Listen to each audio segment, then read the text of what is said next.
भाई हम आपको यहाँ पे ग्राफ दे रहे हैं और इस ग्राफ की मदद से इस दायरे के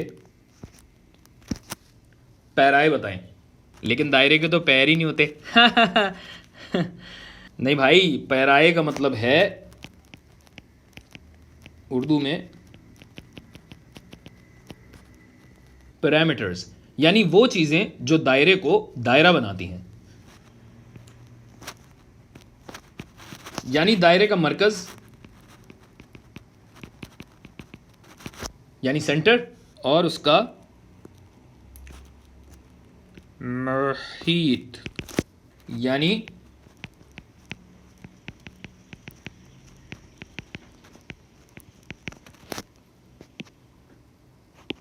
सरकमफ्रेंस। सरकमफेरेंस नहीं है, सरकमफ्रेंस होता है। अच्छा, सरकमफ्रेंस क्या होता है? 2πr, यानी हमें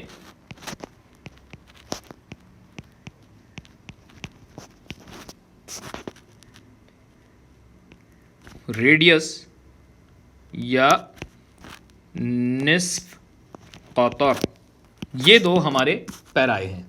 तो अब ग्राफ से मरकज बताएं। बिल्कुल दुरुस्त, इसका मरकज है ये, और इस मरकज के कोऑर्डिनेट्स क्या हैं? कोऑर्डिनेट्स एक्स एक्सिस पे -4 और वाई एक्सिस पे -7, यानी ये हो गया -4, -7। मुहीत वाली बात मैंने आपको सिर्फ समझाने के लिए लिखी थी, तो इसको मिटा देता हूँ ताकि कोई कन्फ्यूजन ना रहे ना, कन्फ्यूजन। अच्छा जी, अब निस्फ कतर कैसे निकालें? अगर मैं इस मुहीत के किसी भी पॉइंट पे ये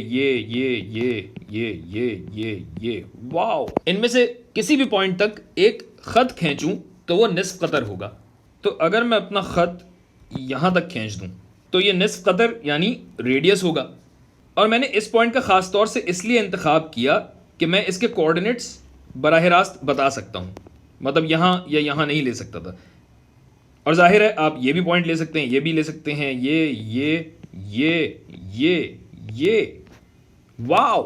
और ये क्यों ले रहे हैं? तो अगर मैं तूल और अर्ज में अगर ख़त खींचूं तो ये मेरा क़ाइमुज़्ज़ाविया यानी राइट एंगल ट्राइंगल बन रहा है, जिसमें आर मेरा हाइपोटेन्यूज बन रहा है। ये डेल्टा वाई और ये नीला आला जो है ये डेल्टा एक्स बन रहा है। तो मैं यहाँ पाइथागोरस थ्योरम लगा सकता हूँ, जिसमें आर स्क्वायर्ड जो कि मेरा हाइपोटेन्यूज है ये बराबर है डेल्टा एक्स के स्क्वायर के, स्क्वायर होता है वैसे, और डेल्टा वाई के स्क्वायर के सम के बराबर, कुल के बराबर, जो कि आप 8वीं जमात से जानते हैं।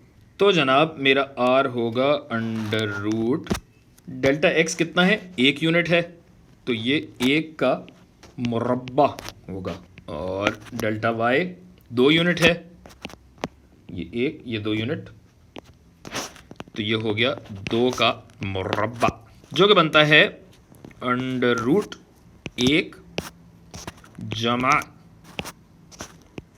4, ये होगा अंडर रूट 5 के बराबर। और ये मेरा दूसरा पैराया है जो कि आर है अंडर रूट 5, जो कि अगर देखने में आपको इतना अच्छा ना लग रहा हो, मुझे तो लग रहा है, तो इसको आप डेसिमल में भी लिख सकते हैं, 2.24। ये लें।